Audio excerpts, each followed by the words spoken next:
Memphis is the home of the blues, rock and roll, and Earle Farrell. From the Collierville Square to the mighty Mississippi, the Earle Farrell 4Memphis show is all about good things that happen across the Bluff City and the people who make Memphis cool. The Earle Farrell 4Memphis show is made possible by our title sponsor, Southern Security Federal Credit Union. By Dive Shop and Dive Ventures nationwide. Jim Harris Chevrolet with George Gully. 4Memphis Magazine. The Live at the Garden Concert Series. And the Orpheum Theater Group Memphis. And by Mitch Wright Plumbing, Heating, and Air Conditioning, family owned and operated for more than 40 years. Thank you to all the sponsors for making this possible. And now, coming to you from Lansky Brothers, Clothier to the King, inside the world-famous Peabody Hotel, with the heart of a cowboy and Memphis in his soul. Ladies and gentlemen, here's your host, Earle Farrell. And thank you very much, and welcome to Lansky's, the world-famous Peabody Hotel. And we've got a couple of really interesting people you're going to like today, starting off with Mitanni Spruill LeSueur, who is a multi-talented young lady. We had her on about a month or so ago. And I don't know what she did on that show, but she posted on your Instagram? Instagram and Facebook. And what was the total number of views you got on that show? It was almost 1 million views, a little on the higher end of 900,000. Wow. And I just sat here, I'm sitting there going, something must be different. Yeah. So it must have, you said people must like podcasts because... Yeah. I mean, I've had people stop me out and say, hey, I saw you on the Earle Farrell 4Memphis show. And they follow you on Facebook and... Yeah. Well, you're a very unique looking person. So when you're around and people go, oh, it's like I saw you the first day you came here. Then I was up on the mezzanine level and you were walking, I guess, from the garages. And I saw you and I said, it's you. Yes, it's me. It's me. What's so incredible, because you do a show on HGTV, and we're going to show some cuts of that here in just a second. You also have your own real estate firm that you're head of, and you do all kinds of things. We were just talking about you going to the Super Bowl. You'll be at the Super Bowl modeling for the players and their wives. Yeah, so they're raising charity. So it's the Super Bowl's 25th charity fashion show in San Francisco. And it's at Cocoa Republic. It's going to be really nice. It's the Friday before the Super Bowl, a couple of days before. And they do it every year in every Super Bowl city. And it's really huge. Well, the Super Bowl is big, so well, yes, a lot of things, moving parts on it, though. But how did you get started in all this? I mean, I know you were from Memphis. Your mom brought you here when you were just a child? Yeah, I came to Memphis as a child from L.A. Most of my family is still in L.A. But yeah, Memphis is my home. I graduated from University of Memphis. I love it here. You can't find a city like this anywhere in the world. You're right. But did you know what you wanted to do? Did you have a plan in your head? Well, since I was probably a toddler, I always wanted to be an attorney.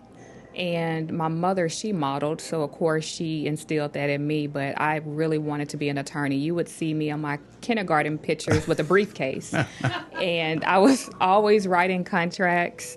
My mom, sometimes we had rough upbringing with, finances, and she would give me a $2 allowance, and then a few days later, she would need it back. She said, Mitanni, can I borrow that $2 so I can go get some milk? And I said, okay, Mommy, 1 second. You have to sign this contract. It was, And so that was just my upbringing. And then in college, I decided to open up my own real estate company. And that's in college? In college, yes. So, and what led you to that? I mean, did you look around and see who was making the money and that you had to stay up late? Real estate's not an easy thing either. No, it's not easy. So I knew nothing about real estate, but a couple of times God would just put people on my path to bring up real estate. And I said, well, how do you do that? I'm, great in sales. And they said, oh, well, you just go take an exam and, that's how you get started. And I said, okay, I'll do it. It was just like, okay. When you're super young, you just say okay to everything. And I had taken the exam with the builder, passed, and then he said, well, you're a little too young now. I mean, I was 18, 19 years old. And he said, come back in a couple of years. And I said, okay, but I went somewhere else, had taken the exam, and the rest is history. Well, it's always interesting when people, and you'll see that the rest of your life, though, you'll come up with something new, and people say that'll never work. Mm-hmm. Don't listen to those people. Nope. I have on blinders. What you don't know, you don't know. And that doesn't mean your plan won't work. So if you get the plan, just go with it. And everything changes. So you just go, and when you need to make a right-hand turn, you make a right-hand turn. But to keep going. We've got some video from some of the shows that you're on. Okay. That are nationwide. And Rob put it all together from your different shows. So we're going to roll that, let people see what else you do.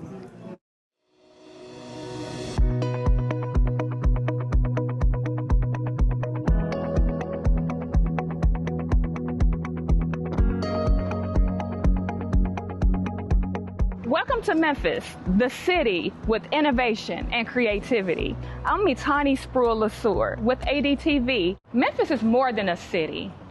It is a movement. It's where global tech leaders come to invest in our beautiful city here. It's where building homes and closing the housing gap can be found. Thank you so much for inviting us out here today. So tell me, what's next for KC Cooper? What's next is we're going to finish out this slab here. We're going to go across the street. We have 8 more to do. We're here at Malco's Studio on the Square, home to Memphis Indie Film Festivals. And we have directors such as Craig Brewer, who had his movie premiere right here, Hustle and Flow. Remember that one? I can't wait to show you all the good things that's happening here at Studio on the Square. So Cicely Tyson, why was she here in Memphis? So she was here for Heartlight. So Heartlight was an event that brought a lot of just influential people in the city, and this was her last public appearance.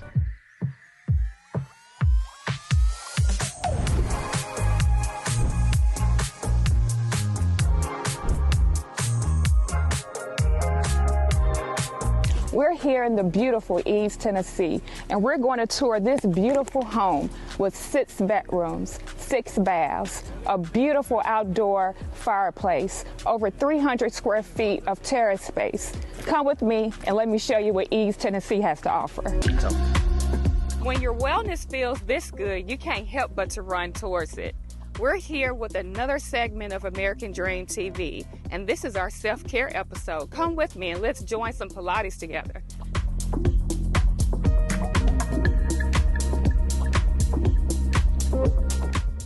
Hey, Ashley, how are you? Good. Thank you so much for coming to Evolve. Exactly. Thank you so much for hosting me and my friends for this Pilates session. So, girl, we can get our body like yours, get snatched. Have a toast to a beautiful Ditto Aesthetics Day. Thank you for joining me for this segment of American Dream TV, where I'm here at Ditto Aesthetics getting this amazing facial. I feel so great. So I'll see you guys next time. Let me get back to this cryo facial. I don't even know what a cryofacial is. What is that? It's very cold. I think it's like 50 degrees below freezing or something like that. But it's really cold, and she uses this large wand, super big Q-tip wand, and she dips it in the cryo, I forgot what it's called, but it's like ice, and she just rubs it over your dry face. ice, is that, but that It is dry. But they would burn you, I would think. They could burn you. It removes the dead skin. But defoliage is kind of what it is, a way of doing that. Mm-hmm. Yeah, I hang on to all the dead foliage on my faces. So that's the good stuff, you know what I'm saying? What do you enjoy most, performing and doing television? Or the real estate, or is it really all of it? You know, like Whitney Houston, I'm every woman. So I have so many different things that I enjoy. Sales, spending time with my family, selling real estate, investing in real estate. I just love being out in nature, you know. I know, so you've got a pretty extensive associate list, and they're all really young, attractive people. I was sitting there thinking, there's no ugly people in this bunch, you know?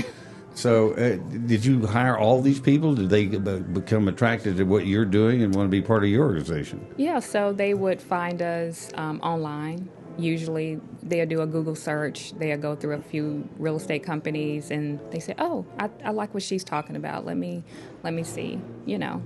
Is there the whole area? Are you licensed in Mississippi, Arkansas, and Tennessee? So we're licensed in several states, Tennessee, Mississippi, Georgia. We do business pretty much anywhere across the country. We've closed deals in Texas. So, You can close a deal in Texas. You can close a deal anywhere. That's exactly right. Well, you've got a lot going on for you, and especially be so young. But that's who it takes time to do it, and you still have to get experience because there is no substitute for experience. Right. But just jump in there and do it. So many people talk about doing things, but then they never do. And you obviously talk it, and then you walk the walk. So yes. Congratulations. Thank you. I appreciate that. You're sure welcome.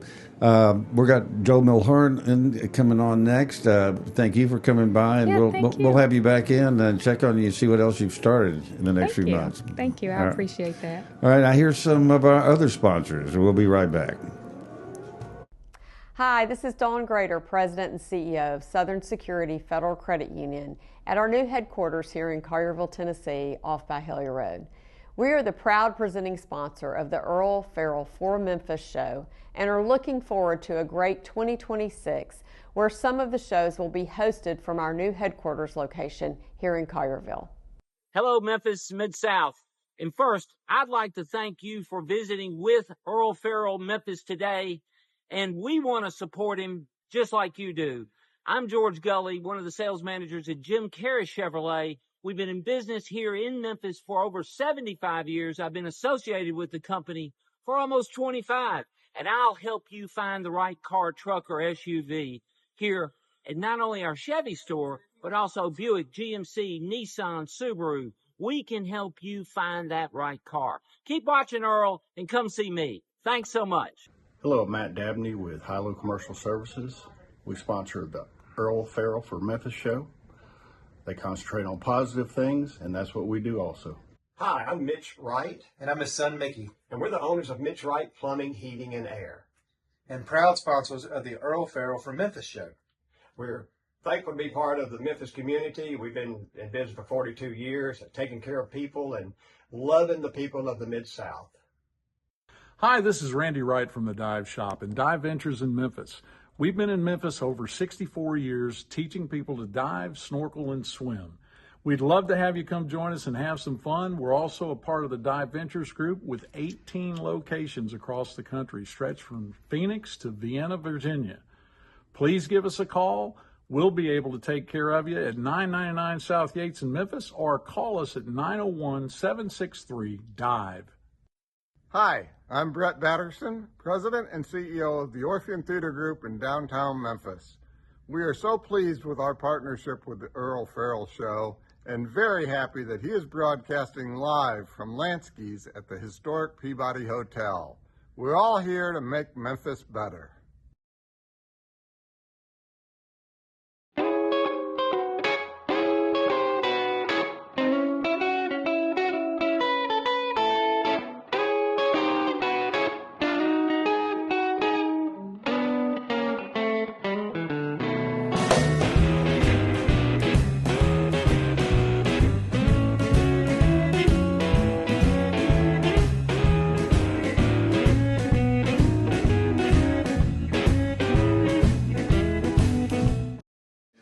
And that is the blues on the blues street of the world, Beale Street. And my next guest is somebody that is, I'll turn this thing down, and they just keep on calling.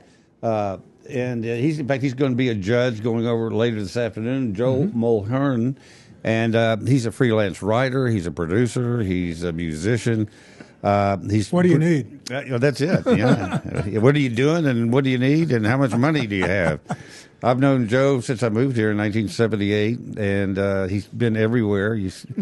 Memphis is a million-plus metro, but it's really a small little town. And I remember you were so distinctive looking. You look almost exactly the way you did when I met you almost 50 years ago.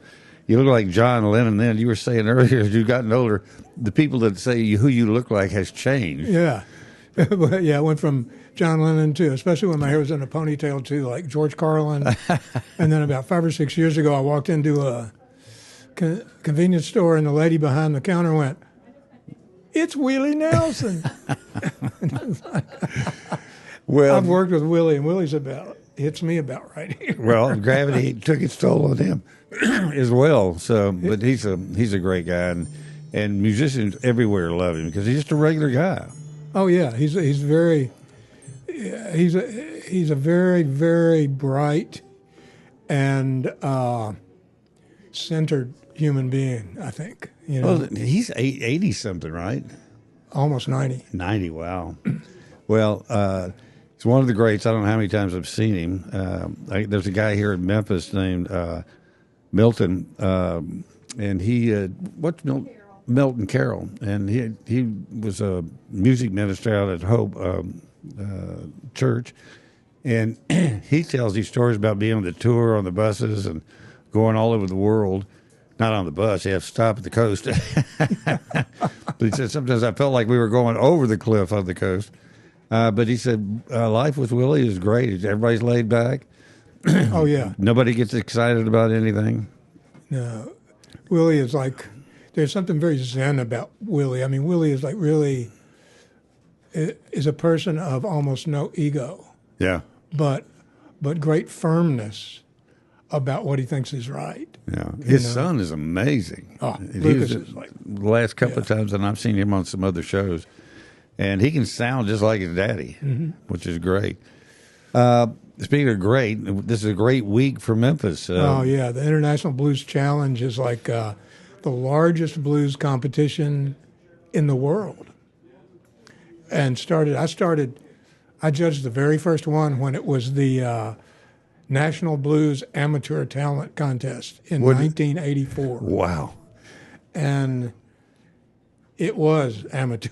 But that was the amazing thing about the blues, though, is it was all amateurs to start with. It was guys at juke joints and Clarksdale. But I mean, that first year, I think there were maybe 12 bands or 14 bands from the tri-state area. Yeah. And this year on Beale Street, starting tonight actually, starting at 5, the quarterfinals will have over 130 bands from the United States and 17 foreign countries. Well, one of the things with the current state of the political world, there were like 175 countries that had their visas pulled. There were some Russian groups you said are really great blues artists. Yeah. That ended up not being able to come because they canceled all. Yeah, all the I was visas. very surprised to see that we don't have any Japanese artists. I've heard some really good blues artists from Japan over the years, especially solo, because there are two different categories. There's a band category and there's a solo and duo category. And it's amazing for people that really like blues. You can really OD on it this week if you want to go down to Beale Street. Because they're at every venue on the street. Yep. And each group plays twice during the competition. Is that correct? Mm-hmm. The quarterfinals are tonight and tomorrow night, and the same acts will play both nights. The idea being that they always play to 3 judges, and if maybe a band has an off night or they have like a squirrely judge that doesn't like them or something, they have a second chance. The squirrely judge is not you, though, is it? I hope not. But then they have the second night to kind of like make a comeback. And then because anybody could have a bad night. And then the semifinals are Friday, and then the finals at the Orpheum on Saturday afternoon. Wow. What does it cost to get it? You buy a ticket to go to any venue? Is that how it works? Well, they're different. If you want to go to like everything, if you want to go to both quarterfinals, the semifinals, and the finals at the Orpheum, you can buy a run of the competition pass for $120. That's nothing, though. And which is really a good deal, yeah, I think. And it's you can do that. They do them in advance, but now if you're going to, for those watching, you go to 152 Beale, which is just a doorway there on Beale, like a couple of doors down from Blues Cafe? Blue City. Yeah, Blue City, yeah. On the second floor, and you can get a pass there, and also your program. Yes. But also you can get like a single, okay. And just hold it steady for a minute. You can get wristbands that are good for one night only. And you can buy them at the door of almost any of the clubs, and they're different every night. I mean, as you progress, like tonight's the cheapest wristband. It'll be a little more expensive tomorrow. The semifinals are more expensive. Yeah. The finals tickets are sold at the Orpheum box office, and depend on where you're sitting. Yeah. You get to know these guys because you're a judge and you've been doing this since what 85 or 84. 84. What is the attitude of these musicians coming from all of the United States, all over the world, about coming to Memphis? This is the mecca for blues. Well, they're really happy to be on Beale Street, and it's a tremendous crossroads for all these artists that may have known each other from the road or whatever. And also, each of the artists is sponsored by one of the Blues Foundation's affiliated blues societies, there are in 42 states. Wow. And 17 countries. And like we've got a couple of artists this year who've come in from Australia to compete. Wow. But they have local competitions, and then the winners from those competitions, the bands and the solo and the duos, can come to Memphis. And the Blues Society have benefits, fundraisers to raise money to get the bands here.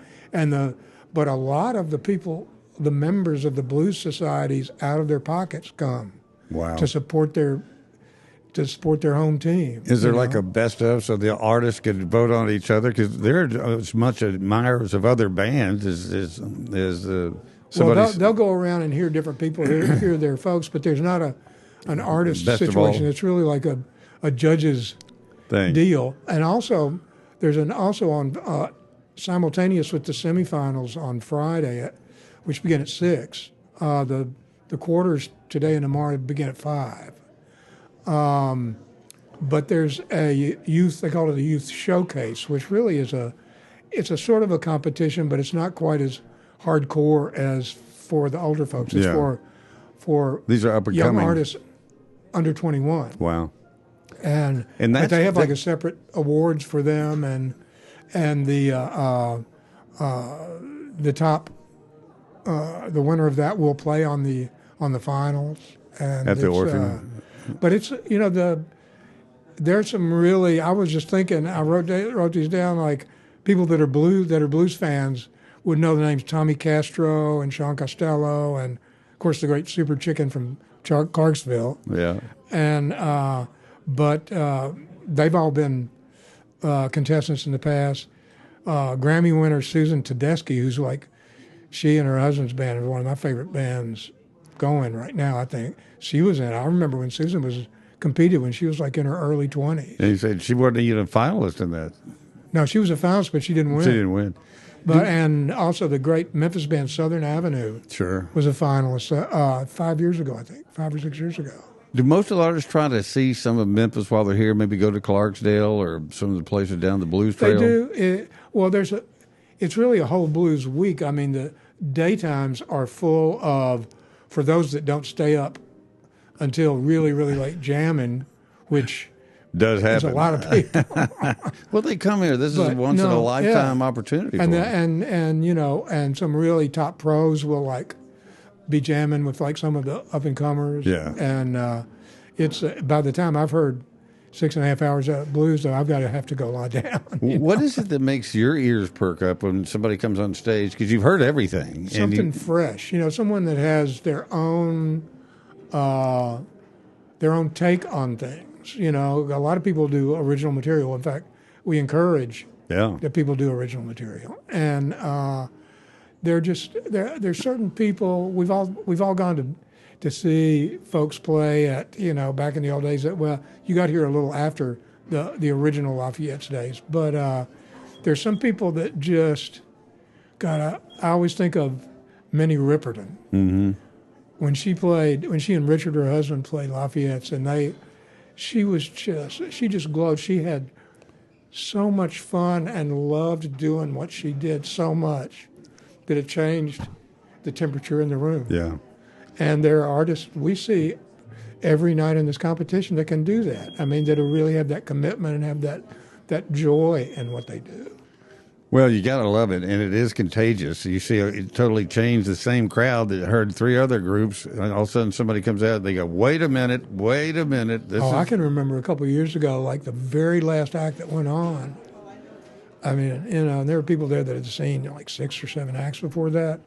Was this woman who was probably in her 40s, I would say, probably. And I think she was maybe from Seattle. I can't remember, but she just lit it up. I mean, it was like those other people hadn't played. Yeah. It was like, I mean, I was just reminded she was a finalist. Yeah. Well, and the thing is, people in her neighborhood, her town, they knew who she was. Yeah. But if you don't get out of there and come to places like Memphis and have a lot of people here, that's how you break out. And what's good for these artists is that I have a number of friends who were like pretty successful blues record producers that come in every year. Yeah. There are people from the labels like they come in every year and they're all cruising around. They'll come. My friends will come into me. Will come find out where I'm judging and go, "Who's good? Yeah. Who do I need to look at?" Well, and it's a tremendous networking thing. And during the day, there are like showcases, there are networking events, there are they show films.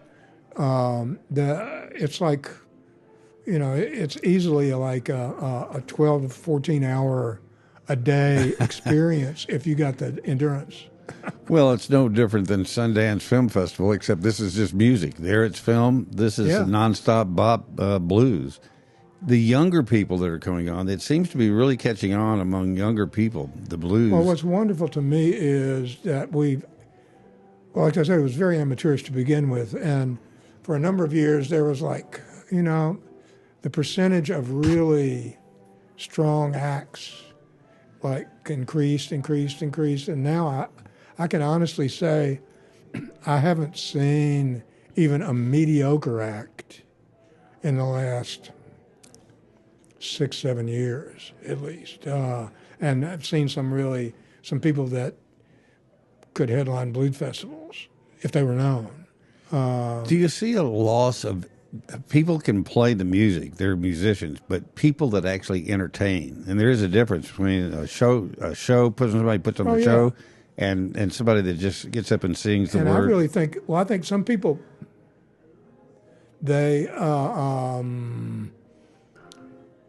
they think that entertaining is something that you have to put on. Like I put on this jacket from Mr. Lansky's. It's like a play acting thing. But the people that are really the great entertainers to me are the people like the ones I was talking about that take so much joy in what they're doing. And they love sharing it with people. And they want to get out there and they want to connect with those people. Yeah. And the great artists, like I was very lucky when I was with a band here in Memphis called Larry Raspberry and the Highsteppers, sure. And we were so eclectic that we were very fortunate to open for a tremendous variety of people, like Howlin' Wolf we opened for. Wow. Muddy Waters we opened for. And that was a homegrown garage band that you guys toured the country.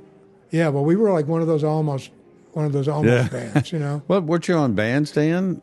Oh yeah, we did Bandstand. We did Don Kirshner's rock concert. Yeah. We did all that stuff. We had a fan base. I mean, there was one guy, I forget who it was. He was a rock writer for the Cincinnati Enquirer. Somebody said that.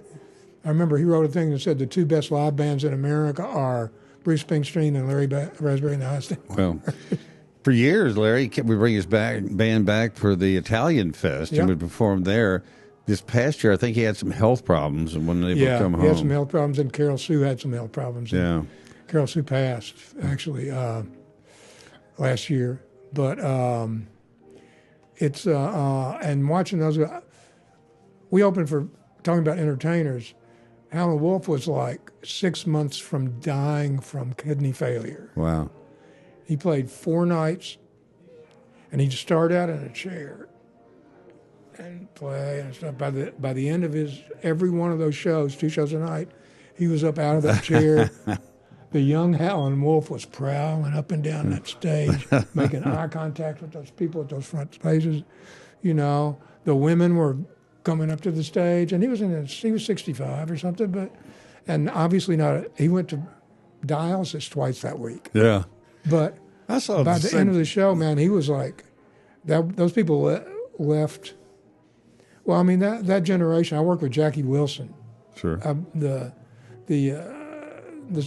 Chitlin Circuit for a while, one time, and there was one guy in the band that said, you know, bitched and moaned because we were playing this really funky joint down in Winstonville, Mississippi on Christmas night of '73, and he was going, man, and it was farmers and sharecroppers and folks, but Jackie just said, come here. He said, you see all these folks? And they were all dressed up. They looked nice. He said, you know when they wear those clothes? When they come to see us and when they bury their mamas. That's it. And our job is to make them walk out of here tonight and feel like they cheated us. They got they more. Didn't pay enough for what they got. And I always think of that. And there are people that I'll see tonight that have that attitude. We've got a couple of people that are here in the competition. I will bring them on. Because we'll bring them over here by Joe, and we can just point the mic at them and just kind of find out how their stay has been here. Yeah, that'd be great. What a nice surprise. Hold on. Keep going. So, we're going to also maybe get some audio over there to them. You have been in the music business and see it go from, almost infancy in what was, because then it was studios. You'd sign with a studio, they would tell you you're going to be rich, and then look how many people got screwed. To today, people start their career and sell CDs or DVDs out of their car trunk, and the whole thing has really changed. People have always done that, though. I mean, it's the thing about it is this is a tough time to be an artist because you're not going to say, unless you're like a tremendously successful act. Most of the physical product you're going to sell is on the merch table at your gig. Yeah, yeah. The streamers are going to screw you. So you really got to tour constantly. But your sons are both in the music business in L.A. Did you tell them don't go into the business when they were No, I didn't tell them that. Their godfather is Nico Liris, is like one of my best friends. And Nico and I told them for a long time, because they're really talented. They're good songwriters. They're really good producers. And we said, and finally during the pandemic, they figured it out because they wanted it. They went to L.A. to be artists, to be singers and songwriters, great singers. But their main focus now is to write for and with other artists that they produce. Well, there you are. Is this one of the guys playing in the blues thing? Rob's going to mic him up. Well, I was going to try, but that didn't work out. With Joe, this is Hall. Hey, Val. Hall, and he is the president of the Korean Blues Society. Sweet. Come on in. Sit down here. I think Rob's got to. I don't. Get this man on the mic. I tried. How are you, man? Probably see you tonight. I'm one of the judges. Oh, really? Be nice to him. I hope your knocks me out. Hello. Hey, welcome to the show. Now, what is your name again? My name is Hall. Hall? Halle from Hallelujah. Ah, Hallelujah. Yeah. Well, hallelujah, you're here, and you're from South Korea? South Korea, yeah. Well, welcome to Memphis. This is not your first stop here, though. It's about 10 years. So I made a blues society in Korea, and then I came here. So people in South Korea like the blues? So 10 years ago, just 10 blues bands, but right now it's over 30, 40 blues bands. So it's, because I know they love Elvis. They love Elvis anywhere in the world, though. What is it about the blues? Because is it because it's just about life that everybody has ups and downs, and that's what the blues are about? So I'm so sorry, I'm not following you because I'm not good at English. There are people that are American that don't follow me. So Headphones, would that help? You could hear them better? I think it's just me talking. Maybe not. What I was asking is, it's okay. It's okay. The blues are all about life. Yeah. You know, you have good times. Your girlfriend leaves you. Your dog died.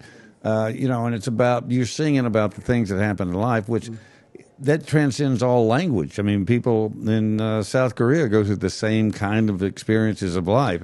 As you know, Korea has a big war. Had a Korean War. Yes. And we were very poor, so no money, no food, and we struggle. Does it make sense? Oh yes, English yes. grammar, okay. And so it's the same thing, yeah. So actually, Korea has. Do you know why blues music is not famous in Korea? It's Korea because of Korean War. And even Elvis is not famous in Korea because Korean War. After Korean War, about 20, 30 years, the cultural things, there are no cultural things. Kind of no Western music, no modern music. But right now it's getting better and better. And you think this time Korea, the people that lived through the Korean War are getting older and kind of dying off, and so it's a younger generation coming along now, and they are looking for new things. Yeah, new things, and we can listen old music, all kind of music. So, yeah, that's why now Korea blues population is much more, involved. Getting better. Yeah. Well, what's your best thing about coming to Memphis? What do you love about Memphis? The music or the food? Barbecue. Just well, it's a hit all over the world. Blues music and barbecue and bourbon. I want to add just one thing. That Sure. Some people know, the younger people know, but K-pop music from Korea is like one of the most successful styles of music in the world right now. Oh, there's young groups of guys that are out there singing. There hundreds of thousands of people show up for a concert. I mean, well, my boys co-wrote a song with BTS actually. That they're just like which they hope will be on their album. Yes, but Take Care of Dad. I mean, there's a music industry for real in Korea. Well, Joe, I know you're going to start judging tonight at 5, and Hal, you have a wonderful time while you're here. And if you have any problems, come see us, and we'll straighten it out. Okay? Okay, thank you. Won't let you be in any trouble here. We don't remember the Korean War. We just know what's going on now. Well, have a wonderful time, and Joe, thank you, sir, for coming on, and go Blues. Okay. All right. That's our show, ladies and gentlemen. Thanks for tuning in, and we'll see you next time.